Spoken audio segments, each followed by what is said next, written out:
sessions before as part of a 12-week journal writing program that I ran a couple of times, and I've got some tips that came out of that as well. But I'll start us off with an acknowledgement of country. We respectfully acknowledge the Wurundjeri people of the Kulin Nation, who are the traditional owners of the land on which Swinburne's Australian campuses are located in Melbourne's east and outer east, and pay our respect to their elders past, present and emerging. We're honoured to recognise our connection to Wurundjeri country, history, culture and spirituality through these locations, and strive to ensure that we operate in a manner that respects and honours the elders and ancestors of these lands. We also respectfully acknowledge Swinburne's Aboriginal and Torres Strait Islander staff, students, alumni, partners and visitors. We also acknowledge and respect the traditional owners of lands across Australia, their elders, ancestors, cultures and heritage, and recognise the continuing sovereignties of all Aboriginal and Torres Strait Islander nations. Okay, so today talking about productivity tools. Why a session like this, and why would we want to use these sorts of things? Well, it becomes one of the most passionate conversations that we have when we start talking about what works for us and what doesn't, and what, you know, how we organize our time, and if there are any devices or any approaches that can help us maximize our time. But it's not always just about time management, although that is a significant component of any productivity discussion. It's also about giving your brain a break, doing something a little bit differently sometimes. So you may find that there are productivity tools that you've used over time that were great for a while, but then you didn't use them anymore for any particular reason, but they were really great for that point that you were at in your journey. So it could have been that you were feeling a bit stale with something, a bit uninspired, couldn't bring yourself to the computer, couldn't bring yourself to do some sort of reading regularly, and you found that there was just this one kickstart that you needed at that time. So often you know, changing the way we work or using a new tool or hearing about what other people do is a little bit like a holiday, in that it gives us something that's a bit of a fresh vision, something a bit fresh that gives us a break from what we normally do. It doesn't mean you have to take them up and use them ongoingly, just something a little bit different for you. They can also help you organize material. So it's not just about time management, and it's not just about doing something, using something that makes you think about something differently. It's also, they can also be useful for helping give a sense of place and a sense of what to do or where to store things in a way that might be more visually interesting that you've used before, or a way that may be more organizationally useful for you to draw up or access material. And when we do our talks on literature reviews, many of you really enjoy that spreadsheet model from Raul Peixeira, and that is a great example of a productivity tool that uses organization, that can, through spreadsheets, you can use drop-down menus, select themes. That's the sort of thing that can help you organize your material. So you've probably already got a lot of these things that you're using. And a question we often get is, well, can I purchase some of these with my $3,000 or $2,000 HDR funds? And it used to be a little bit trickier, but now we're a little bit more comfortable, I think, with using some of these tools as a purchasable item. So I can't speak for all of them, but quite a few of them you will be able to purchase through your HDR funds. So the best way to resolve that, or to find the answer to that, is just to email your ADRT or email me, and I can help you work out whether you can get that covered through your funds. Often, if it's a subscription, the university may prefer you to get it for a year, so that they can just give it as a one burst fund spend rather than monthly. So think about that, but definitely happy to have a conversation about these things. So overall, and I hope I'm not preempting what anyone's going to say, but I kind of usually give some overall tips around organization, and I think, or productivity. And I think one of the ones that most people find useful is to think about when you're going to work. Have it mapped out in your calendar and calendar it. Now, sometimes people don't like working that way because they feel a lot more muse driven, like they like just to be in the mood, and the mood doesn't always come.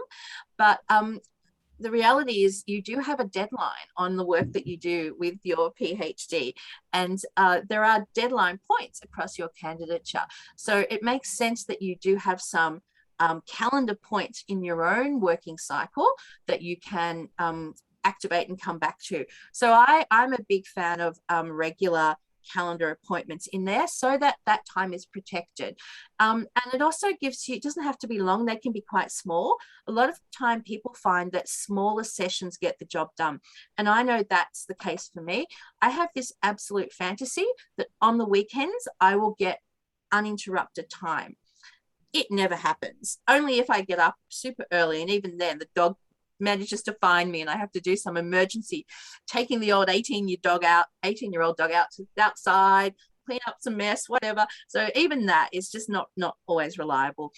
So I've learned that smaller sessions often get the job done. Now there are some things that some tasks or some points along your PhD journey when you might want to really, you feel you need a longer immersion time, and that's fine, and that's absolutely correct. But do just have a think about what are some of the smaller things that you can get done, whether it's reading a journal article a day or looking at things like writing a slam out draft a little bit each day, because at least that way, if your big time gets interrupted, you've had these smaller sessions along the way. And if you lose a smaller session due to an interruption, you've still got the next day or the next day after to make that up. So you've still got an opportunity. You've only lost a small period of time rather than a long period of time. If you leave all of Sunday to do your work and something happens and you can't get to it because everyone has emergencies of some sort, then you've actually lost that whole slab of time. Whereas breaking it up into smaller sessions keeps your head in the flow, and it means that you're always going to have some progress on that work. And, people sabotaging you and us accepting that challenge to be sabotaged is part of being human. There's always something that pops up in your inbox or that a family member has a problem with. Often I have to zip over to my neighbors to help out because of set of circumstances they're in, and that's unpredictable. So, you kind of have to, I suppose, build in some backup for those type of circumstances. And that's very much a part of productivity, because psychologically, you're going to be able to get the work done. If it can't be now, when the next time is. Whereas if you've got the big slab of time, it's that when that's gone, you may have to wait another week or two before you get that next slab. And that's a whole week of worrying about being behind. So that's my experience. And I think that a lot of people that I know that are very productive have also share that experience. So come back to that and see what you all think. I always find it useful to build in some emergency catch-up time as well, as kind of linked to that point. So I've jumped a point there, just in case something does go wrong, a kind of slush time. It is my ideal, in the ideal world, doesn't always happen, but just so that if you are a little bit behind, you've got some extra time there set aside, and it can be your goal to not have to use that time for this PhD or HDR purpose. I think it's always also really, really useful, and we get a lot of feedback around how important goal setting is. So it's important to know what you're going to do in that time that you've got so that you can maximize that time. There's nothing worse than sitting at your desk and unintentionally getting to the point where you're faffing, the infamous faff, where you're not really doing what you should be doing and you're not really sure what you're doing. So it's kind of the famous novelist technique where you write, when you finish writing on one day, you write a note to yourself about what you're going to do the next time you sit at that computer. So when you open that up, this is exactly what I'm going to do. There's no time for interruption. And then you can do the faff later on. So you can say, okay, I'm going to do this later. So you might end up keeping a sheet next to you, some sticky notes, and just make notes if something occurs to you you've forgotten to do. Like, I forgot to take the washing out, write it down. And then it's, sticky note will handle it for you. And that's there for when you've finished. It's not brewing in your mind. And keeping a list of what you need to do is super, super useful. I am a chronic overstuffer of my time, but I always worry I'm going to forget something, and whether that's through your work day or through PhD or master's process where you've got all these little things you got to remember, like, oh, I forgot, I don't want to forget to use this reference. I don't want to forget to go back and look at that book. Just keep a running list somewhere nearby and just add to it. It's messy, but it's all the little things. So it's the little thing list. And then you can come back to the little thing list when you've got a bit more time, or most importantly, I suppose, though, it psychologically lets you take it off your brain and put it somewhere else. So you're free to create in that precious time that you've got. And I'm not going to talk a lot about this, but I just wanted to run through super quickly.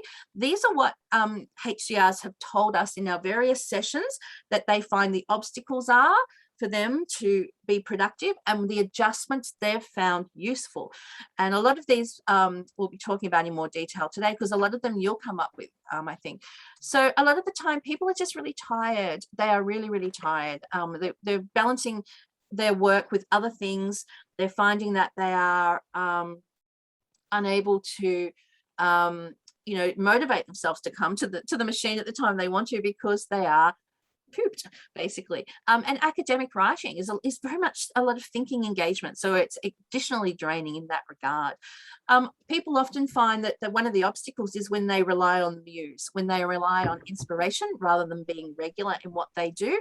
They find the constant feedback we get is that, like, it's great sometimes to rely on inspiration, but do you really want to be relying on an abstract concept to get your thesis done?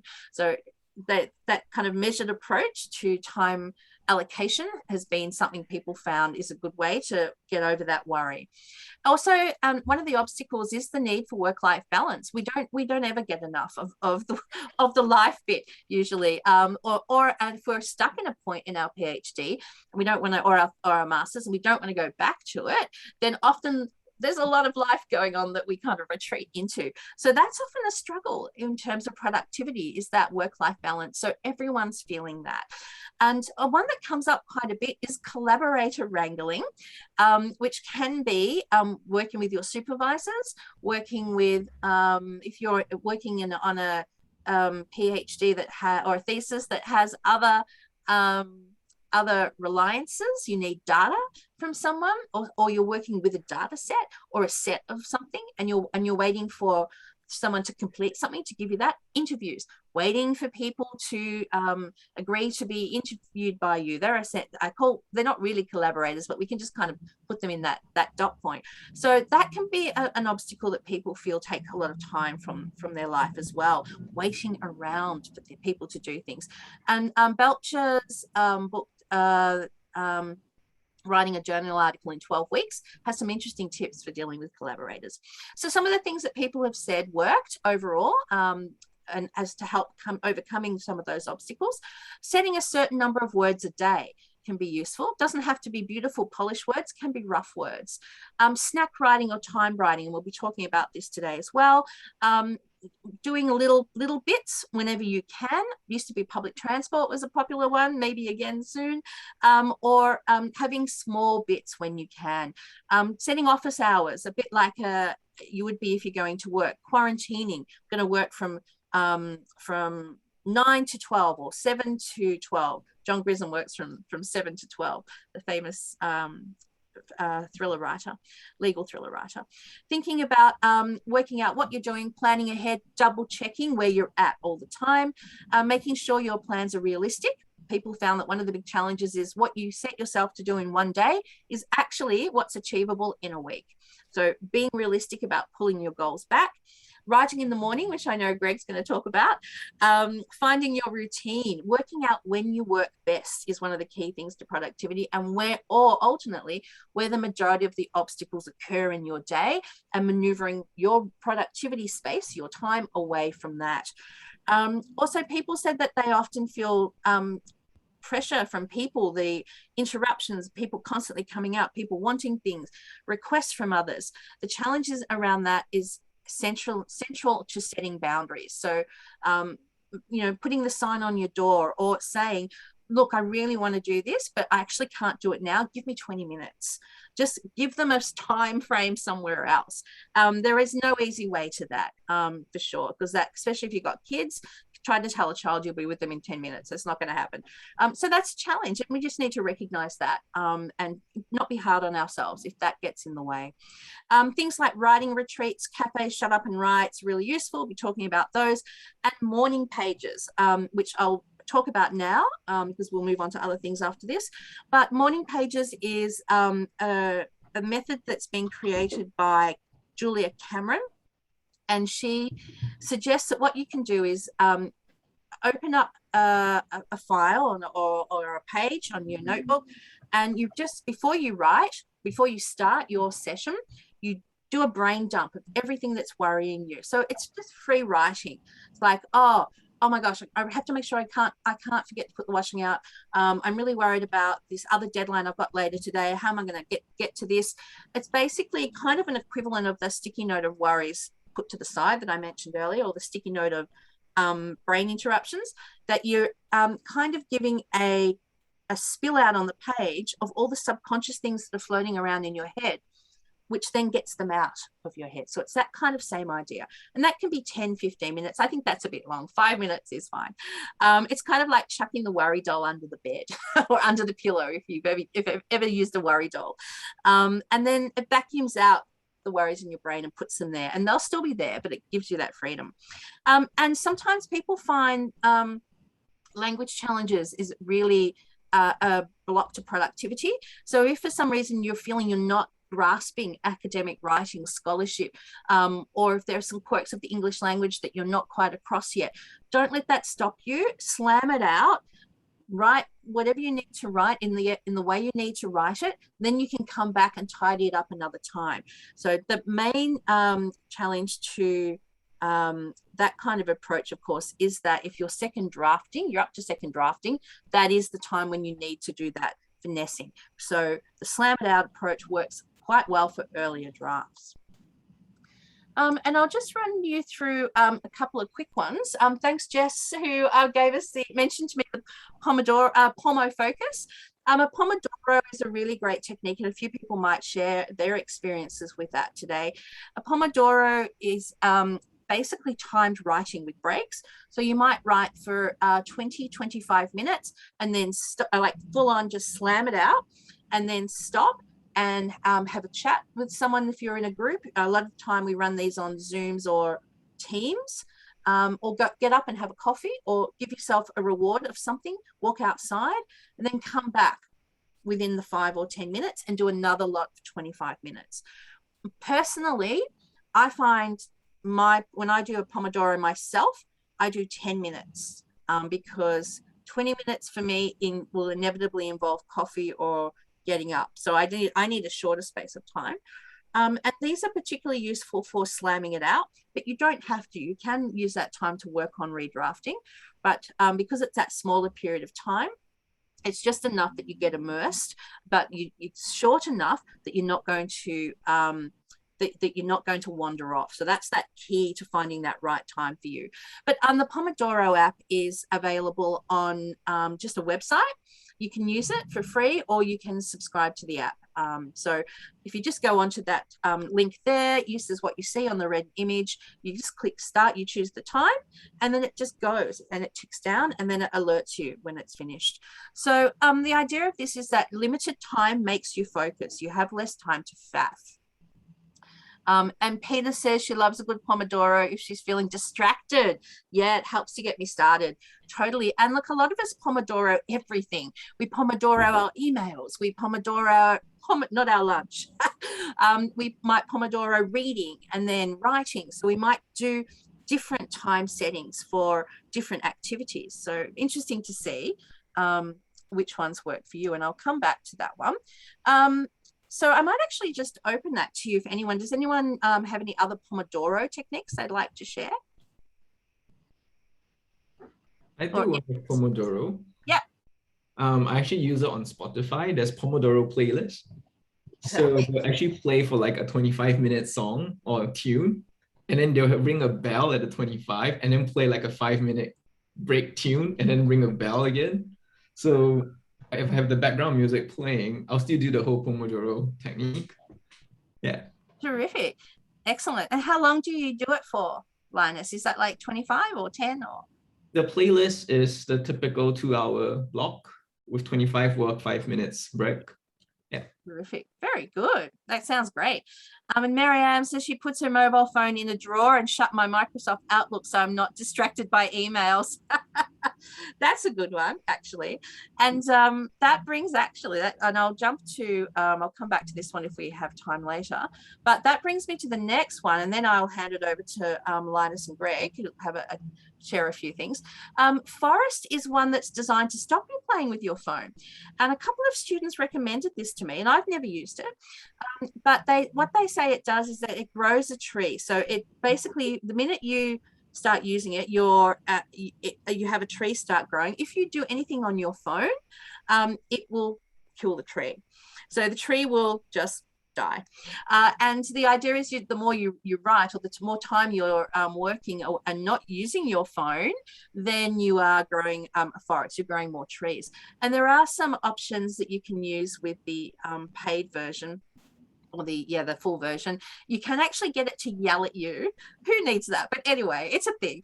You can get it to yell at you if you start using your phone, or give you a message. It also can give you little inspirational prompts along the way. It can play you relaxing music or sounds.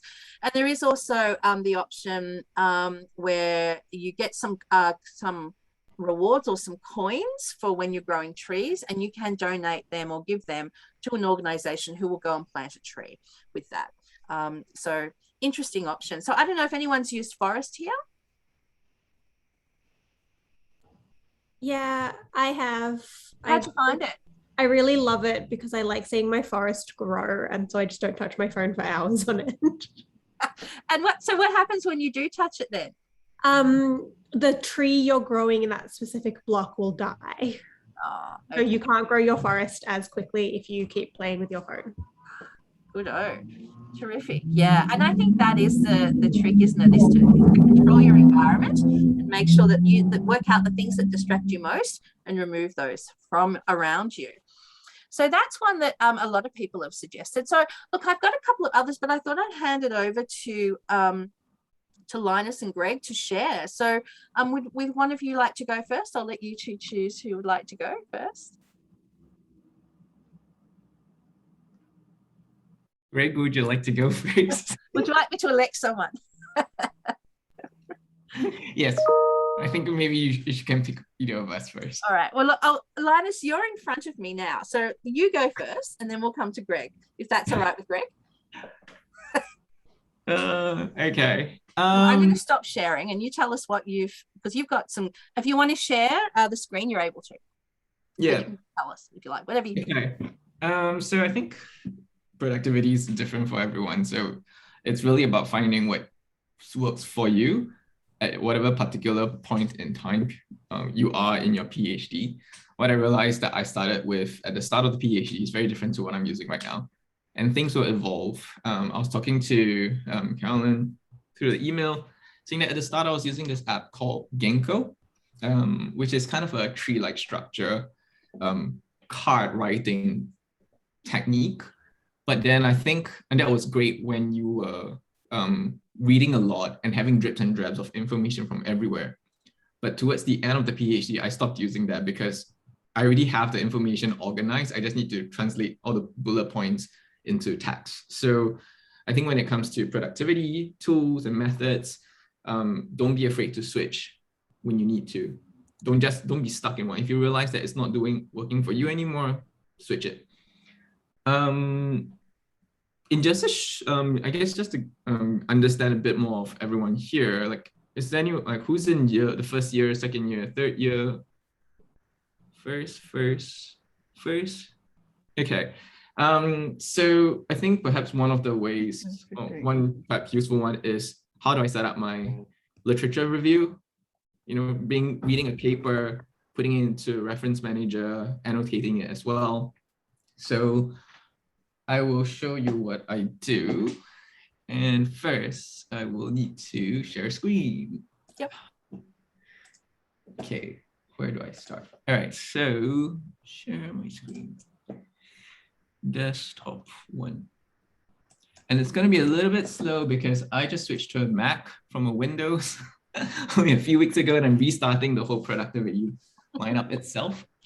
Okay, so when you're talking about the literature review, I also do have a matrix. And I'm not sure whether it's similar to what Carolyn was explaining just now, but each row, and I do a matrix for every paper that I write. And I guess a bit more back context. I'm no longer in my PhD, or I actually, one last step is to submit that amendment thing and be done with it. So right now I'm working as a research associate at Design Factory Melbourne. So my job is also researching and reporting. So I've got a few papers writing at the moment. So this, for every matrix I have, it's for a new paper. So this is for Design Society 2022. So each row is one paper itself that has title, category, so on and so forth, and the DOI website. So what I do is each one that I look at and I'm interested to read it, I'll just list it here. So one thing I'll do is with the DOIs, with the links, I will download it as a PDF, and I use Zotero as my reference manager. I used EndNote at the start, switched out in a month to Mendeley, used Mendeley for a year, and then switched out to Zotero. So I'm kind of like everywhere. But I stuck with Zotero because Zotero allows me to work on Google Docs as well. So if you're using collaborative writing, you can use Zotero as a reference manager. And I'll just quickly search it here. So whoever's seeing on the screen, it is showing my Zotero screen, right? Yes, okay. Your personal research assistant. Yeah, great, yes, because I don't see the green line. So I use this because it helps me do referencing on Google Docs, so I can collaborate with a few writers at the same time while still referencing it. So I'll download my PDF from the website itself, and then I will show you how Zotero works.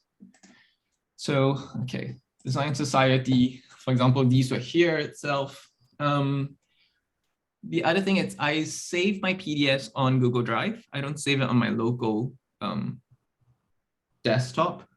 So because I like to be able to read my things on different laptops or a different computer if I'm moving and if I forget. So I save it on my Google Drive. At the same time, when I save it on my Google Drive, and let me just show you here, I might also stop. If you can see on my video screen, I do have an iPad and I do have the Adobe Reader itself. It helps me, and I link it with my Google Drive. So I actually open up my PDFs here on my iPad where I can annotate it, highlight it, write it, save it in the PDF. And then when I open it up in Zotero, all my annotations are on my reference manager itself. So that's how I spend some time away from the screen, from the laptop. So I can actually sit in the park and annotate and read, that's fine. And then come back and you'll still be on my computer straight away. So I think like that's how I actually do a workflow. Download the PDF, put it in a literature review matrix, save it in a Google Drive, read it on my iPad, annotate it, go back to my reference manager, and it'll all be there. The other one that I've been exploring is using Obsidian, which is a knowledge management software. And I'll pass it on to Greg after this. It's all right. Okay, so Zotero, Obsidian itself is a very primitive or code-like writing. It's just a notepad where you just write points. So for example, in my research here, putting one for the, I put one for the Alistair Swain grant itself. It was just writing points, thoughts that I have. And what it does, it allows me to create links, and I don't want to go too much into it. I think I'm just here to show you that it exists, that you can explore.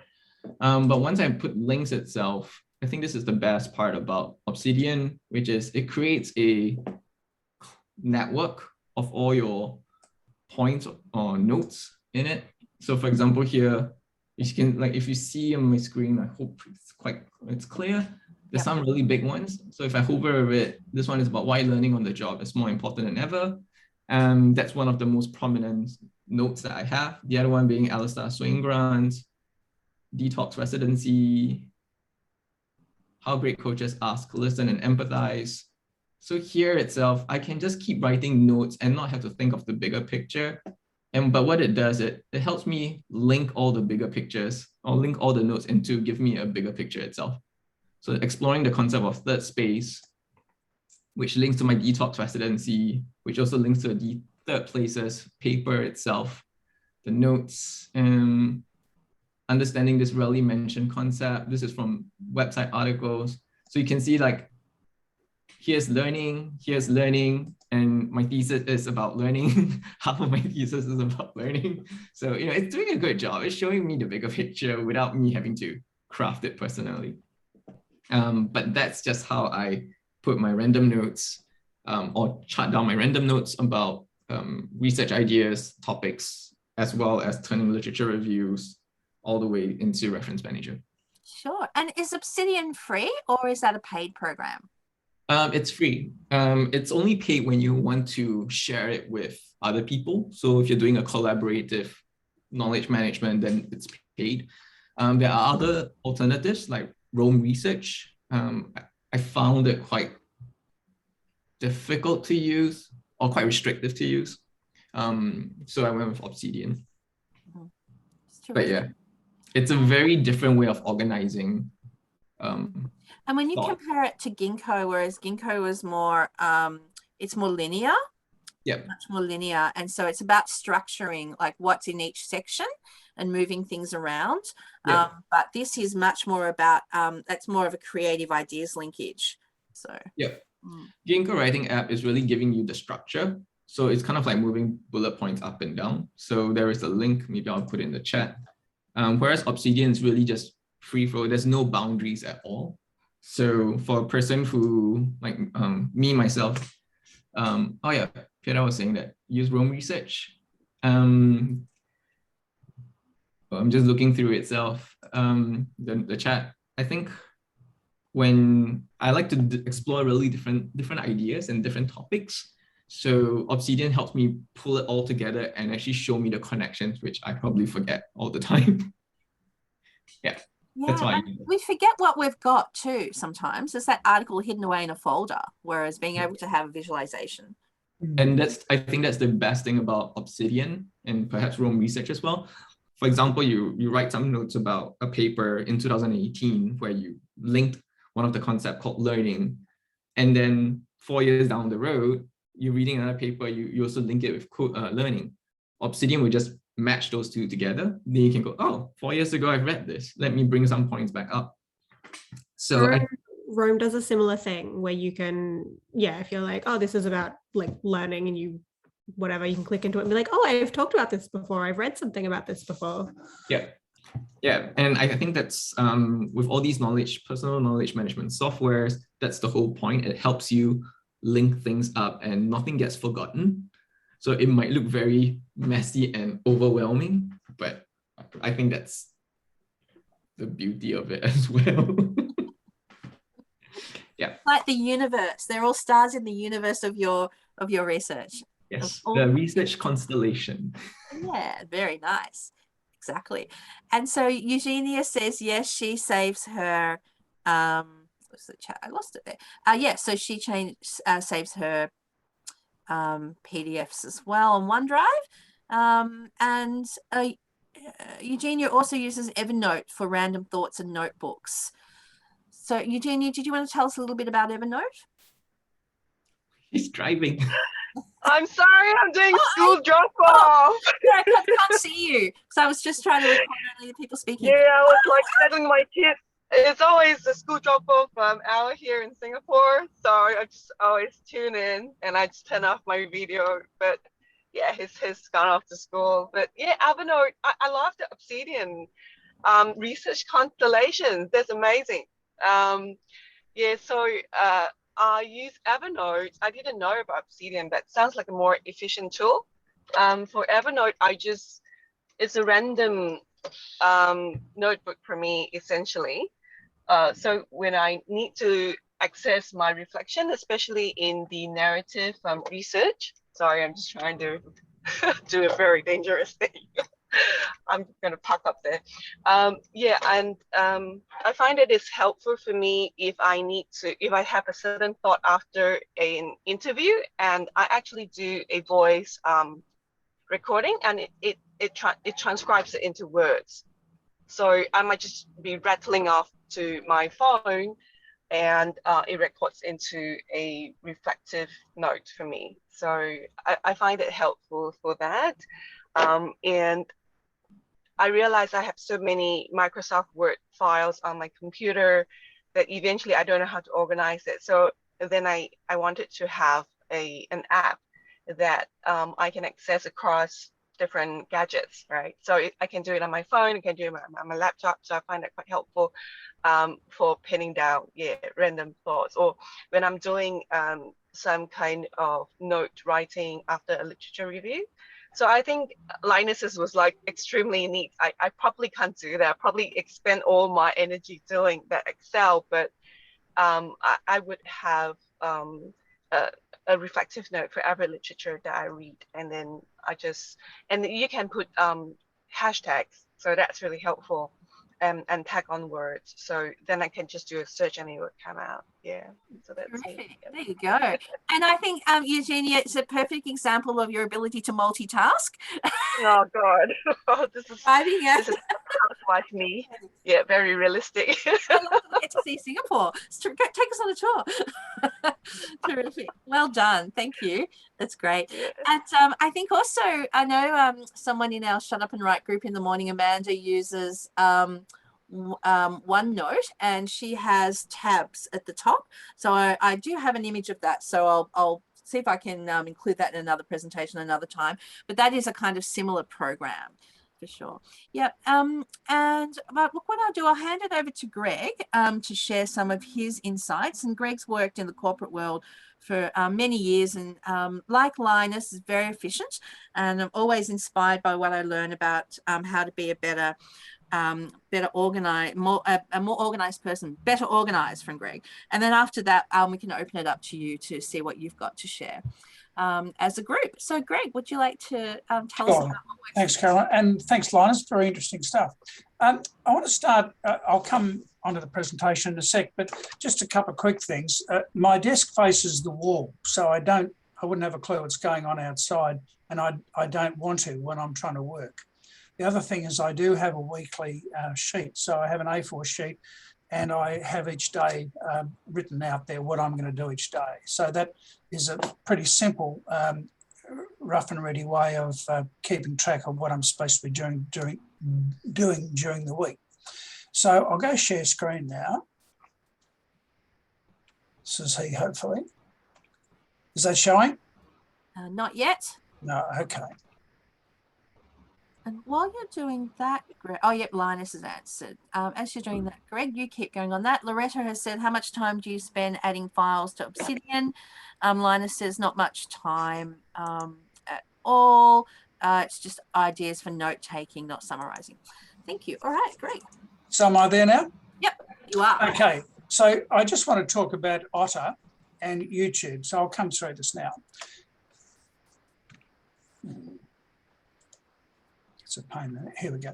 So how different people use things in different ways. Otter I can use for note-taking myself. And one of the things I found with supervision was that I was trying to listen to what my supervisors were saying and take notes at the same time. So I found that I couldn't successfully do both. So now I record supervision or any other conversations I want on my iPhone on which Otter is located. When I get home, I just open up Otter on my PC. Otter processes the transcription fairly rapidly. And then I view the transcript and tag the speakers. So once the speakers have been tagged, Otter seems to be able to remember who they were. So when I come back in next week or fortnight's time, it's all easy. Then the transcriptions aren't necessarily perfect, but it's not a big job to tidy them up. And then I just put paragraph breaks in for readability, and I export the conversation as a docs document. And then I've got my notes to reflect on what was done at supervision and what I need to change. The other one is the YouTube to MP3 converter. So I like listening to Tara Brabazon Tara's now moved to New Zealand, but I find her quite useful if I just want some inspiration or if I'm stuck. So I find the clip of hers that I want, or any other speaker for that matter. I download it to free YouTube to MP3 converter. Now, I've got to say that the free version is pretty useless. It takes forever to download stuff. So I paid for the premium version, and it's very, very fast. And I could theoretically have 6 or 7 or more of these clips being sucked in. Then I open Otter, I select the MP3 file, and then Otter transcribes the file for me. So that's quite useful. So I ended up, via the MP3 converter, I end up with a file that Otter can read and transcribe. So it's just brilliant, I reckon. So for instance, here's an example. I'd find this is just a random thing. So her vlog 194 is how to stop feeling overwhelmed. I just open it up. Now, that's the blue one on the right-hand side is where to go. Don't click download the entire channel, otherwise you'll find you've got 200 and something clips trying to download, and do you really want to clog up your computer like that? Then I just drag and drop the file I want into here, and Otter will suck it in, and it's transcribing there, and then go to transcript, and when it's finished, click on it, and I've got my document. And this is an Otter transcription, just the way it came in. I haven't touched it. So you'll see that, you know, she'll do phonetically. You just need to, when you read it, you'll see quite clearly that sometimes the words are taken in, like vlog 194 FOR. So it doesn't really matter. You're going to get what it's all about. The other idea is that I like is get out of bed early. Now, this sounds really simple, but it makes a hell of a difference. So 2 hours earlier, Monday to Friday, is an extra day a week. You know, if someone said to you, would you like an extra day a week? You'd sort of have to be strange to say no. And it's just such a productive and quiet time of the day. I listen to music from some jazz person and just have it going quietly in the background. It's just such peace. And I did, Caroline mentioned the morning pages. So I used to try and I would write for 2 hours before breakfast. And so I found I was getting faster and faster. And in the end, I could knock out 1,200 words in a 2-hour session. I'm just talking about random dumps. And sometimes I would have key lines that I would use for that chapter in the novel. So it'd be prompts I'd write the night before, and then in the morning I'd just come in, open up and start typing, and it sped up my writing. So that's sort of the key, or the short ways of how I go about it. My simple productivity tools. Linus, Obsidian seems wonderful. I've got to look at that, because I relate to what you say there. Sometimes I'll start reading a paper and I realise I've read it before. And I should have taken proper notes the first time and stored them in such a way that they're easy to retrieve. Yep, terrific. And Linus says, yeah, he writes immediately when he wakes up in the morning. His brain is not awake enough to doubt what I write, so he can write more freely. Totally agree. I always find if there's something I really don't want to do, if I do it in the morning, it's less painful. So that's really helped. So yeah, and Loretta says, oh yeah, Mahali. Now I always say his name wrong. I say it's just like Mahali, but it's not that. And yeah, early morning is when you have your best flow. Eat the frog. Oh, Loretta, tell us about how this came to be called Eat the Frog. Oh, it was just a kind of training session I went to a number of years ago. A technique around how to be more productive is like hit the hardest things early in the morning first. Yeah. And yeah, it's using the term eat the frog. Just get it done and then do all the faffy stuff later. You've got most energy. And were there any other tips from that session that you can recommend or something you found useful? Oh, and then there's just that thing about getting into flow, know where your energy is, and yeah, like Greg was saying, set the conditions so that you actually can maximize that time and be more productive. But often it's like between 5 in the morning and 7, I think was what he was saying. Yeah, because he did in the 70s, he interviewed a whole bunch of creative people and to kind of see what the common elements of their creative output conditions were. And he was a psychologist, so he was looking at the psychology of that as well. And a lot of people described it as like being water. And so he's kind of got the idea of flow from that. Yeah, and he actually passed away last week, by the way, just last week, sadly. And thanks, Greg, for that. Greg is asleep by early to bed. Yeah. The keys to go to bed early. Yeah. I think it depends how long you sleep. Some people, if you get interrupted a lot through various reasons, if you've got sleep apnea, you snore, there's a lot of noise around, then you're probably going to need more time to sleep. I think you just have, and it's different for different stages of your life. And like I didn't sleep very well usually I sleep well. I didn't sleep last night because I had a whole bunch of stuff due today that I just hadn't quite finished off. So that bothered me. So I didn't, and I should have just got up and did it. But I was like, no, I'm going to get some sleep. But of course you don't. So I think it varies there. Yeah, so that's something to think about. And I think that comes back to what Loretta's saying, is that optimal time. You've got to work out when your optimal conditions are. And I'll just add in, thanks so much for that, Greg. And I just wanted to add in with Otter. A lot of people use it for their interview transcriptions as well. Yeah, Loretta does. I can see. Yep. And I'll actually open it up to all of you so I can see everyone. Yeah, did you want to talk, Loretta, about how that works for you for your interviews? Yeah, I've found it to be amazing. And in fact, because I take written notes while I'm in the interview, but I find that when I've transcribed it and listened back, I've lost so much of it, and it's really deepens my understanding. But like what Greg said, and it's interesting because sometimes I'm working with people around the world, and so sometimes and also I've also interviewed someone who had a stroke, and so his speech wasn't so great. So it actually took a lot more work to transcribe it, but it was still worth it. Yeah, it does make it easier. I use it for meetings as well, to transcribe those. Yeah, it's a really, really good tool. Yeah, because I with Zoom, you can actually, because Zoom records it in a format that you can immediately transcribe it.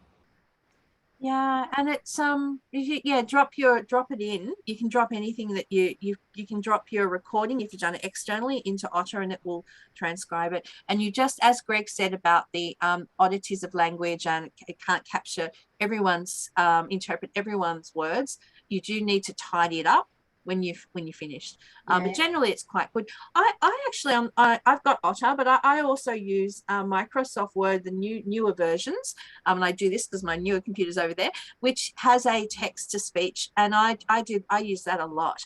So if I've I've got notes from a progress review, I'll after that progress review, straight away I will open up my Microsoft Word, hit that little microphone symbol, and I will talk my feedback, and that transcribes it really, really well. Because it might be because it's algorithmic and intelligent. It's worked out my speech patterns, maybe. Not sure.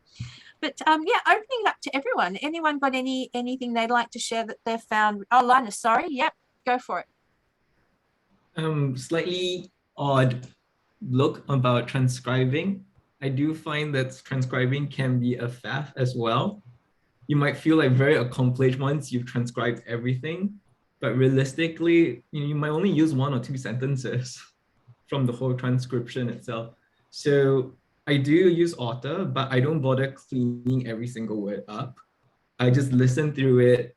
If there's certain things that I found very useful that will support, like key evidence that will support my paper, I'll then go through just that sentence or 2 sentences, listen to it, make sure the words are correct, and then copy it into my paper itself. Then the rest can be all gibberish, but I'm like, meh. Terrific. I like that. Transcription is theft. there's a journal article in that for an ethics journal. Terrific. And yeah, Loretta says Microsoft Teams has a transcribe function. Oh, Teams. Okay. When you record, that's great to know. Excellent. And anyone here would like to share, what have you found useful that you think is worth other people knowing about? Actually, just want to add one point, because we talked a lot about being early birds. Although before I say it, I think Greg raised up his hand first. That's okay. Go for it, Linus. That's right. Yeah. Oh. Yep, it's fine. Go ahead, Linus. Okay. I think, yeah, early birds are great, but sometimes you're not, you just can't be an early bird. Sometimes you're a night owl. So how do you actually get into the flow when perhaps you wake up in the afternoon? When you start writing, I think if you think of it as just start with a tweet, just write with one sentence. You know, what's the summary that you want to write? Once you start that sentence, you realize that you'll be trying to keep it within the word limit, which means that you're already starting the flow, then just keep adding on to it itself. So if you're like, oh shit, I have to write one whole paper itself, or one page of words, or 300 words today, that was my goal. Now I just think of it as, what's my first sentence? That can actually kickstart your second sentence, your third, and next thing you know it, you're just in the flow already. Terrific. Yeah. Greg, and then Jess. You mentioned computer before. One of the useful functions I've found is having the computer read my stuff back to me. So I can proofread things, but I'll still miss things that I shouldn't miss. And so having the computer read it back, it becomes very apparent where those errors are. They're just small things, like a comma can be missing and you'll be able to pick it up, or there's a word spelled incorrectly. Because one of the pains with Microsoft is that it auto-corrects. And that sort of often, I find, puts errors in there that you don't immediately realise are there. So have it read it back is useful. Good advice. Jess. Just gonna, it's not like a new thing, but just sort of adding on to what people have said. I think Linus makes a really important point. I'm a night person. I'm not a morning person, and I've spent years fighting against my like trying to be a morning person, because I think that's what I have to be organized. And so I think figuring out what's right for you rather than having to fight against your natural instincts is the best way to sort of get a sort of system or a sort of things that you can readily repeat. But also taking away, like I sometimes find if I worry too much about the conditions, I get really it's like, oh, well, things aren't perfect, I can't do that thing. So letting go of that perfection as well, of being like, okay, it's actually fine if because otherwise then I get caught up with that. It's like, well, I can't do this thing because my desk isn't tidy and this isn't right, and I'm not, so making sure you don't get caught up too much in the details as well, of just like sometimes imperfection and imperfectly done is better than not done at all. Excellent advice For sure. And I think yeah, but the different, and you give things to, don't forget you have to give your supervisors something to do, so you don't want to make it too perfect or they won't have anything to do as well. Yeah. And Peter and Damien. I were just thinking on what Linus was saying about like writing the first sentence and then like in the format of a tweet. I actually find that quite intimidating, that like just the first sentence. And so I tend to overwrite with my drafts, like when I'm just thinking and whatnot. So I'll have like a really rough thought and I'll write it and I'll be like, cool, why is that important? And then I'll like explain it back to myself, and then another thought will come and then I'll explain that back to myself. And even though I'm kind of just smashing out extra words, I find it gives me a way to get started that helps, that is less intimidating than just got to write the first sentence. And then also it gives me quite a lot to edit back, because then I am able to make it tighter and nicer. But I definitely agree with Jess that it's about just like getting it done, and it's not about it being perfect. And sometimes if I'm sick of staring at my screen, I'll just like hand write a bunch of notes and thoughts, because that helps me as well. And I think that, that shifting medium, I find it's like a holiday. It's really fun, and like find other places in your house or your library or your like cafe to sit. Really important. Yeah, excellent advice. Yeah, Damien. this kind of picks up on writing that first sentence, although more like waiting for the muse. So a piece of advice I got right when I started my PhD from a friend was to just every morning, the first thing you do, read a chapter or read a journal article or just read something and then write your thoughts on it. And I've done that, I think, every day, almost every day since I started. And what I found it most useful for, it not just in kind of ticking off, oh, I've done something, and not just building up my reading list, but it often acts as my muse for the day. Like I'll read it, it'll prompt an idea and it'll get me thinking about, oh, this is a vein of research I need to go down, and I'll start chasing that down, or it'll give me a point that I can include in my literature review that then prompts me to look at something else or to go into further depth. Or it might be just that they've cited a bunch of readings and I go, well, they're all relevant. I want to read those. And I found more than anything that kind of kickstarts my day in a way that it becomes a really effective day. It's like I've had a win really early in the morning, but it's also pointed me in the direction of where I'm going to focus my day. And just it's that thing of, rather than waiting for, that thing of, they often talk about it in writing, if you start, you'll then find the motivation, even if the motivation's not there. It's kind of acted as that for me, to sort of go, well, I've done this thing and it's created a point of interest or a point of motivation that I then can chase down. Yeah, it's like turning the tap on, yeah, and then it kind of drips for the rest of the day. It's had its gush. Yeah, cool. Sarah. Yeah, when I was in my undergrad, one of my lecturers, who's now my supervisor, when he talked about doing a word dump, he said, if you're like distracted or getting stuck, to make the document fun and like maybe like change the color or change the font or change the size. I don't do it very often, but it actually really helps. Instead of just having like, your normal document with your black writing, it actually makes it a bit more like creative. And helps you write a bit better, and then you can just change it later. Terrific. That's a great idea. It's like that, what we used to do, or what I used to do with novels, if I was writing a scene that was very fast moving or very tense, I'd have music to match. So it's setting that environment, playing with what's in front of you, really. Yeah. Terrific. And there's some points here that people have added into the chat. Sarah Callahan says she found Kugel really useful for me to mind map. Is Sarah still with us? Tell us about Kugel if you're still with us. Yeah, sorry. There you go. How are you? Congratulations on your near completion. Me? Yeah, you have. I got the wrong Sarah. I've got the wrong Sarah. Well, I just picked up vibes. It's coming soon. I hope so.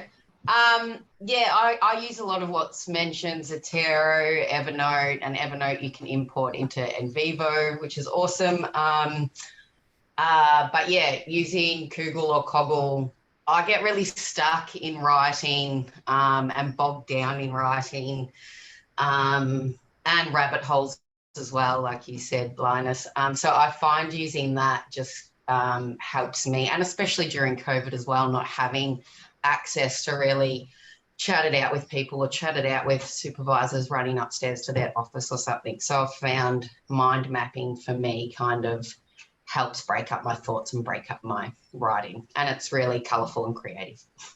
Terrific. Great idea. I have to look it up. Terrific. And read aloud in Word is good. Loretta says, as we were talking about before, Notion. Sarah, you said you use Notion for note-taking, deadlines and ticking off things to do, and MindNote for mind maps. Sarah Scales, did you want to say anything about those? MindNote's just a good one. I think it's quite similar to Coggle for mind maps. And then Notion, I love Notion. I use it for all of my supervisor meetings. Which helps me keep them really organized, what happened, when they were, who was there, and also for ticking off like the list, the things that they gave me to do for each session. I can create like a little to-do list and tick them off as I do them.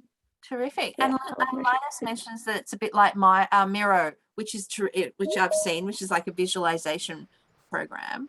So that's another one to look at. And we've got here, what else have we got? So Peter uses Notion as well. But Linus says he gets lost in trying to make every detail full and perfect. The 5 whys techniques Tell us about that, Linus, the 5 whys. I think this was in reply to or response to Peta being unable to write it concisely within one sentence, and uses the whole why does this matter? Why does this matter to expand the sentence into a paragraph? So that's a bit like the 5 whys technique. Write one sentence and then question why is that important? Why is that important? The next thing you know, you have a paragraph. Yeah, great. And sentence fragments is, I have had a slide on that, but you've captured it much more in a much more interesting way than I would. So yeah, great option, the 5 whys. Sounds good. And Loretta has recommended Grammarly for editing. I've seen some of my students use that to really good effect. And HemingwayApp.com is another editing one as well. No worries, Damien. So what do people use to organize fieldwork interviews? And we can wrap up after this, but fieldwork interviews, any insights on what you use to organize those?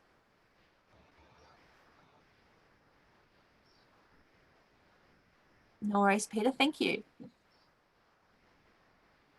Yep. With fieldwork interviews, meaning going out to interview users or people on the field. Yeah, just how do you document them and then organize them into some sort of useful? Yeah, so I mean, you have your list of questions that you want to ask them, semi-structured interviews. So I'll hit the phone to record it. And when I'm recording and I'm asking the interviews, every time I ask the interviews, I also note down the time on the recording, so that if I want to go quickly back into the particular answer to one of the questions, I can just skip to, say, the 30th mark in the recording, go back, take the recording, put it into auto translate it or transcribe it, and then just read or listen to those specific parts itself.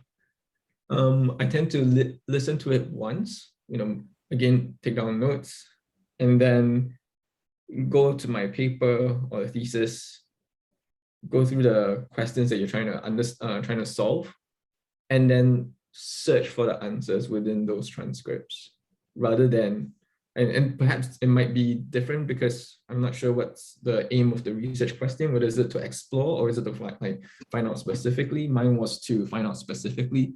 So I was kind of investigating, in a sense, kind of trying to find digging out the answers from those transcripts rather than seeing what the transcript says. So it might be slightly different to how you would organize the analysis part. Yeah. When I do copy the sentences from the transcriptions out to use it in the future, I also write down the time. And depending on how many interviewees that you have, I also note down the interviewees. So in case you're interviewing like 20 people, I can say interviewee A said this, interviewee B said that, interviewee C said this in my thesis itself. And I try to make sure that I have quotes from all the interviewees and not just one person. Yep. I hope that helps. Thank you. Terrific.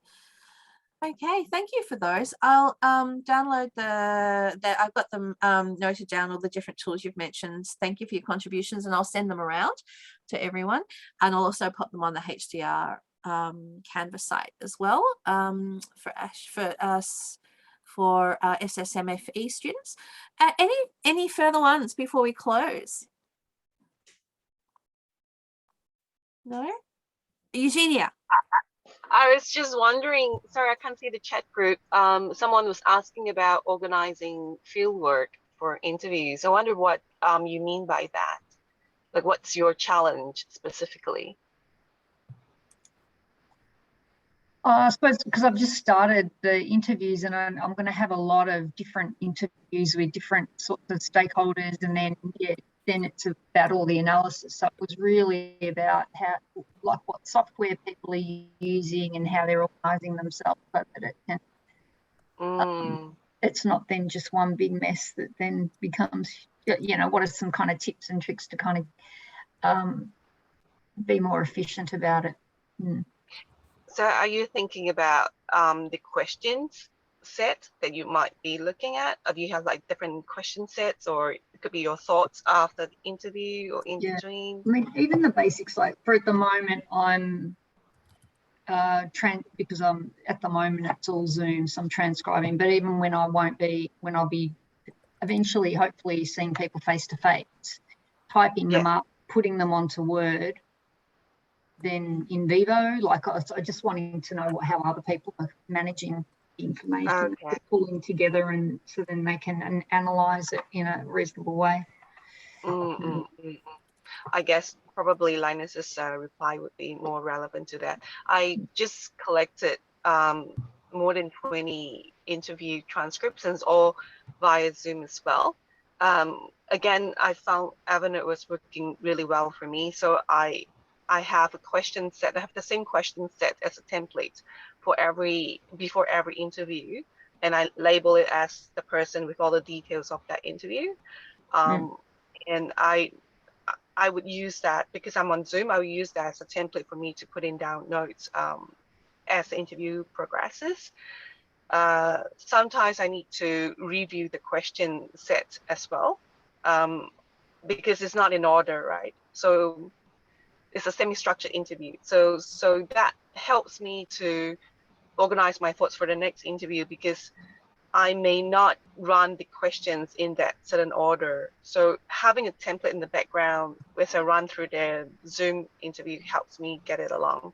Sorry, I'm not sure if that helps, but no, thank you. No, that's good. Yeah, because there's many ways to try and cut it. So yeah, no, thank you. I was also just looking at the chat, and I just wanted to say to Pedro, just find when you've got your maximum energy. Don't worry about time and the work with. Excellent advice. I'm also over time too, because I've had different peak times throughout my working life, and it continues to change. So it's something to continue to monitor. Yeah, I used to totally be a night person and just worked all night. Like that was just the best time. And then just through various circumstances of life, it wasn't helpful anymore to do that. So I had to change. And now I can't really stay awake past 11. So I'm a bit like Greg. I was like kind of nod off past that time, but it's just but I think Loretta's advice is priceless. There, you got to work out where your energy is and go with that. And as she says, it may change over time as well.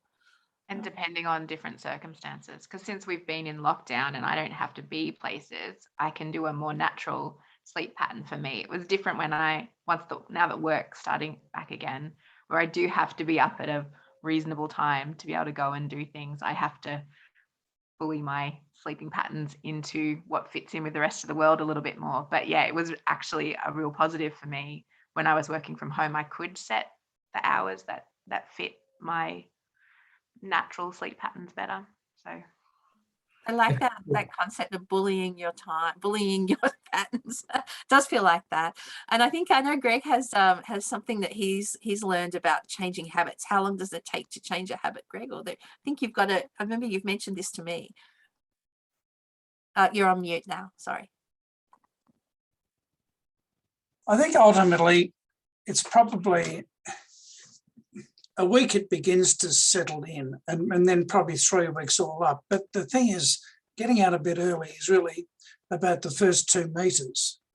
So you've just got the alarm goes off at 4:45 for me, and I just get out of bed, put the kettle on, and then while it's boiling, I get dressed, like in tracksuit pants on, and then when I've finished my 2 hours, I'll come in, read the paper and have breakfast and shower and back out here for Shut Up and Write. Yep. Yeah, I think you're onto something, Greg. I'll shut up after this, but just that whole thing of when you're lying in bed and you're faffing and you're out and you're kind of doing the big story, it's like just stop doing it. Just get up. Get up before you start thinking. Yeah. Well, yesterday, Loretta, I was slack and I stayed in bed too long. I really, really was annoyed with myself because I wasted, good thinking time. I mean, I think better in the morning, and I write better in the morning, and I read in the afternoon. I've got a couch in my office. I just lay back there with a highlighter and a board, and I that's the way my head works. But the writing I've got to do in the morning if I'm going to get anywhere with it. I think with night owls, I used to be a night owl as well, because I was in architecture school, or actually night owl and morning bird. But I think that one of the difficulties with being a night owl is knowing when you actually start, because with morning people, we start when we wake up. So it's that once we wake up, it's clear that it's time to start. But whereas evening, night owls, it's like, do you start at 7? Do you start at 9? Do you start at 8? And it changes every day. So if you can develop a routine where it kind of says, all right after dinner, which is always at 7 o'clock until 8, and you have a cup of tea, 8:30 is your start time. And then actually perhaps, seeing how you go, starting always at 8:30 p.m. I think with night owls, that's one of the challenges that you also have to address is after the kids are in bed. Yeah. So being clear on when a start time is and making sure that the start times lines up with your energy levels as well in the evening. Yeah. My wife's not a morning person, so it works out perfectly for me to be up in the morning, and then I can be social in the evening with her. We'll sit and watch television or just chill out. But she doesn't have to. She doesn't get woken up by me. I've got a Fitbit and it's got a silent alarm in it, so it wakes me up, and then it gives me it'll go off again 10 minutes later. But it's just, I guess it's to do with wanting to stay married longer. Me too. My evening is our together time when we watch TV or I hear the updates from the day. So yeah. Yes, I do that with the laptop open though sometimes. It's obviously not highly productive work. It's administrative work. Yeah, cool. Cold shower in the morning. Oh, Pedro, stick to what you gotta think like the platypus, Pedro. You gotta go with the flow. Cool. All right. Thank you so much for that. That was terrifically interesting. I've learned a lot, so I hope that there are some things that have become that may be useful for you out of this session. So we'll leave it there because I have another meeting I have to go to. So it's lovely to see you all, and keep on being productive in whatever way it is. But also don't be afraid to take a break from being productive, because that's really important too. So the engine can't run without rest. So and accept that your supervisors are okay with that they're happy for you to have a rest too. Cool. Thanks. All right. Catch you later. Thanks everyone. Okay. Bye. Bye.